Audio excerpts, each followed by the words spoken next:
शरीराच्या अवयवावर आधारित वाक्प्रचार आपण घेतोय। तर आता आज आपण पाहणार आहोत नाक या शब्दावरती तयार झालेले वाक्प्रचार।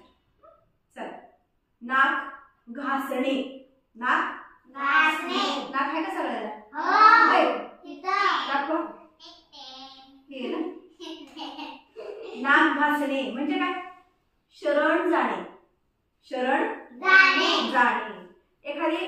एखादी गोष्ट आपल्याकडनं चूक झाली तर ती चूक मान्य केली पाहिजे आणि मग मान्य करून आपण तिथं शरण जाणं, चोर मान्य करत नाही। म्हणजे नाक घासणे म्हणजे जर आपण एखादी चूक केली तर ती मान्य करतो आणि मान्य आहे म्हणून सांगतो, अशा ठिकाणी हा वाक्प्रचार वापरला जातो। काय म्हणणार मग आपण? नोकराकडून झालेल्या चुकीबद्दल त्यानं मालकाच्या पुढे नाक घासले, म्हणजे चूक झालेली आहे ती, नोकराकडून झालेली चूक मान्य केली त्यानं आणि त्यानं मालकाच्या पुढे काय केलं? नाक घासलं असं म्हणतात। पुढे बघूया, नाकी नऊ येणे, नाकी नऊ येणे म्हणजे काय? नाकी नऊ म्हणजे काय? नऊ आकडा आहे का तिथं? नाही। नाकी नऊ येणे म्हणजे त्रासून जाणे। उन्हाळ्याच्या सुट्टीमध्ये मामाच्या घरी आपण जातो, मग आजीच्या नाकी नऊ येतं म्हणजे काय? लय मुलं त्रास देतात। आजी म्हणते अशा वेळी की नाकी नऊ आणलंय मुलांनी माझ्या, म्हणजे खूप मला त्रास झालेला आहे, म्हणजे नाकी नऊ येणे। चला पुढे बघूया, नाकाचा शेंडा हलणे, नाकाचा शेंडा हलणे म्हणजे काय? तिच्या नाकाचा शेंडा नेहमी हललेला असतो म्हणजे काय? नाकाचा शेंडा हलणे म्हणजे रागावणे, ती नेहमी रागावलेली असते, बघावं तेव्हा रागावलेली असते, चिडलेली असते, तिच्या नेहमी नाकाचा शेंडा हललेलाच असतो असं म्हणतात, म्हणजे खूप राग आलेला असतो किंवा ती भांडत असते। पुढं किंवा असं म्हणू शकतो आपण, त्याच्याशी भांडताना, प्रथमेशशी भांडताना वेदाच्या नाकाचा शेंडा हलला होता, तिला खूप राग आलेला होता। आहेच तसं। पुढं, नाक मुरडणे, नाक मुरडणे म्हणजे काय? मुरडणे म्हणजे नापसंती दाखवणे, अजिबात पसंत नाही असं दाखवणे म्हणजे काय रे? की नाक मुरडणे म्हणजे पटलंच नाही मला आज, मम्मीनं आज डब्यामध्ये कारल्याची भाजी दिली, श्रावणीनं नाक मुरडलं होतं आज, म्हणजे कशाला बरं असं नापसंती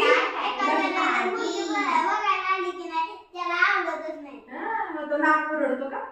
कुठं बाहेर गेलो आपल्या मला ही सुचली मम्मी घेतली आपण असं रुसून बसतो, अगदी बरोबर। मम्मीने एखादी गोष्ट आपल्याला घेतली नाही, आपण नाराज होतो आणि आपण नाक मुरडतो म्हणते। पुढं नाक मध्ये घालणे, नाक मध्ये घालणे, मॅडम बोलताना शिकवत असताना बऱ्याच वेळा मुलं नाक मध्ये घालतात, प्रथमेश, वेदा, म्हणजे नाक मध्ये घालणे, त्याला म्हणायचं नाक मध्ये उगाच मध्ये नाक घालू नकोस, म्हणजे मध्ये बोलणे। चला पुढे बघूया, असू द्या, सगळ्या प्रकारची मुलं पाहिजेत, शांत मुलं पाहिजेत, बोलणारी पाहिजेत, खोडकर पाहिजेत, हसणारी पाहिजेत, नाही का?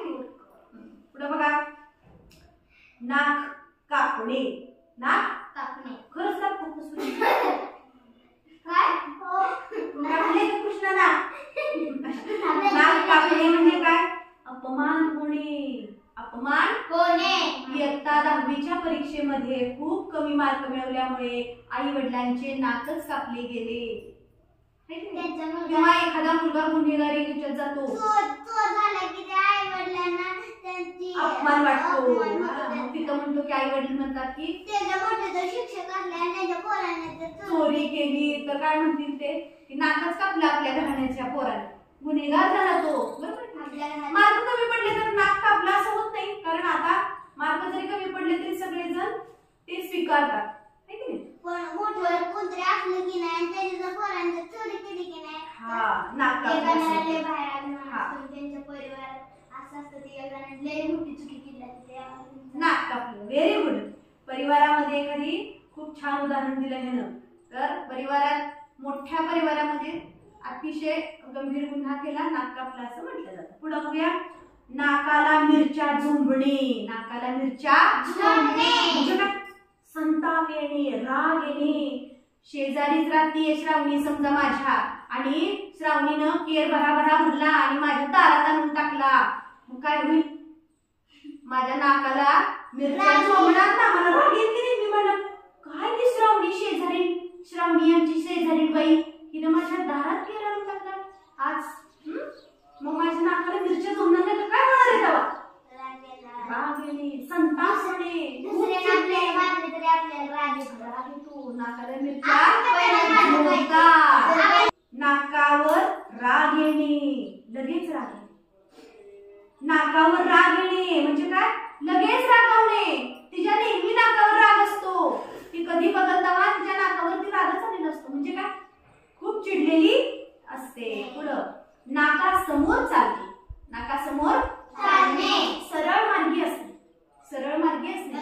कुठलेही वाईट काम न करणे, योग्य पद्धतीनं, योग्य दिशेनं आणि चांगलं काम करणे त्याला नाकासमोर चालणे म्हणतात. जसा कृष्ण आहे त्यामुळे त्याला कोणीही त्रास देत नाही. कृष्णा नेहमी नाकासमोर चालतो त्यामुळे त्याला कोणी त्रास देत नाही. बघा तो कधी कुणाच्या आद्यात नाही मध्यात नाही, शांत मुलगा आहे आपल्यावर, योग्य काम करतो. तो त्याला दिलेलं काम योग्य पद्धतीने करतो, म्हणून म्हणू शकतो कृष्णा नेहमी त्याच्या नाकासमोर चालतो. पुढं नाक वर करणे, नाक वर करणे म्हणजे काय? खरंच वर करणे. नाक वर करणे म्हणजे गर्व करणे, नाक वर करणे गर्व करणे. परीक्षेत चांगले मार्क मिळवलेत म्हणून प्रथमेशनं त्याचं नाकच वर ठेवलंय आज, किंवा आज मार्क चांगले पडले त्याला. अभिमान, गर्व, गर्व अभिमानाच्या पुढं, अभिमानाच्या त्याला वाटलं फार छान मार्क पडलेत आपल्याला, मग त्याला नाक काय केलं? वरच ठेवलाच, दादागिरी करणे. नाक वर करणे, परीक्षेत चांगले गुण मिळाल्यामुळे प्रथमेशचे नाक आज वर आहे. नाक दाबले की तोंड उघडते असं म्हणतात. म्हणजे काय? नाकावरती आधारित हा वाक्प्रचार आहे. नाक दाबले की तोंड उघडते म्हणजे एखाद्या गोष्टीमध्ये जर कोंडी केली तर मार्ग निघतो. नाक दाबले की तोंड उघडते म्हणजे पोलीस स्टेशन मध्ये गेल्यानंतर पोलिसांनी त्याला त्यांचा खाक्या दाखवला, पोलीस खाक्या, तेव्हा त्यानं गुन्हे कबूल केले. जेव्हा पोलिसांनी त्याला त्यांचा खाक्या दाखवला त्यावेळी त्यानं काय केले? गुन्हे कबूल केले. म्हणून तर म्हणतात नाक दाबले की तोंड उघडते. नाकावर टिचून बोलणे, नाकावर टिचून बोलणे, स्पष्टपणे थेट बोलणे, स्पष्टपणे थेट बोलणे. एखादी गोष्ट मला पटली नाही, मी लगेच तोंडावर सांगून टाकते मला हे पटलं नाही बाई, त्याच्या नाकावर टिचून सांगितले हे काय आपल्याला पटलं नाही, हे तू केलेलं चुकीचं आहेस. सरळ मार्गाने स्पष्टपणे त्याच्या तोंडावर सांगणे त्याला म्हणायचं नाकावर टिचून बोलणे. पुढे बघा, नाकात दम येणे, नाकात दम येणे. पहिलीमध्ये वर्ग सुरू झाला की पहिलीची ती छोटी छोटी पोरं वर्गात आल्यानंतर मॅडमच्या नाकाला दम येतो, भयंकर त्रास देतो. किती पहिलीचा वर्ग त्रास देतो? छळ नाही, त्रास देतात. मॅडमला खूप त्रास देतात म्हणून आपण म्हणतो आज मॅडमच्या नाकात दम आणलाय या पोराने. पुढं नाक धरणे म्हणजे काय? विरोध करणे, विरोध करणे. त्यांना एखादी गोष्ट काही लोक काम करत असली चांगली तर काही लोक मध्ये मध्ये येतात, व्हेरी गुड, विस्कटून टाकतात. तिथं आपण म्हणू शकतो काही लोक कामात नेहमी नाक धरत असतात. म्हणजे काय? आडवे पडतात, कामात काम व्यवस्थित होऊ देत नाही. काही लोक कामामध्ये नेहमी विघ्न आणतात. तेव्हा पण आपण हे म्हणू शकतो की नेहमी कामामध्ये, चांगल्या कामामध्ये काही लोक येऊन नाक धरत असतात. ठीक आहे का? चला पुढं, नाकाने कांदे सोलणे, नाकाने कांदे सोलणे म्हणजे काय? प्रयत्न करणे, कष्ट करणे. आज काम पूर्ण करण्यासाठी मी त्याच्याकडं माझं काम आहे आणि मी त्याच्याकडनं काम पूर्ण करून घेण्यासाठी आज लय नाकाला कांदे सोलले. खूप प्रयत्न. काही वेळा दुसऱ्याच्या पुढे आपल्याला हात पसरावे लागतात, त्यावेळी त्याचं हाजी हाजी करावी लागते आणि मग आपल्याला ते काम मिळतं किंवा त्याच्यामध्ये आपल्याला यश मिळतं. त्यावेळी म्हणतो आज नाकानं कांदा सोडलं तेव्हा आपल्याला हे मिळाले आहे की नाही. अशा पद्धतीनं नाक या शरीराच्या अवयवावरती आधारित वाक्प्रचाराचा आपण जवळजवळ 15 वाक्प्रचार आपण आज शिकलेले आहेत. सगळ्यांना समजले का? Very good. आणि हे जर आले तर आपण सहज याची उत्तर देऊ शकतो. गर्व, त्रास याच्याशी आधारित राग याच्यावरती आधारित अर्थ असलेले हे नाकाशी संबंधित असलेले वाक्प्रचार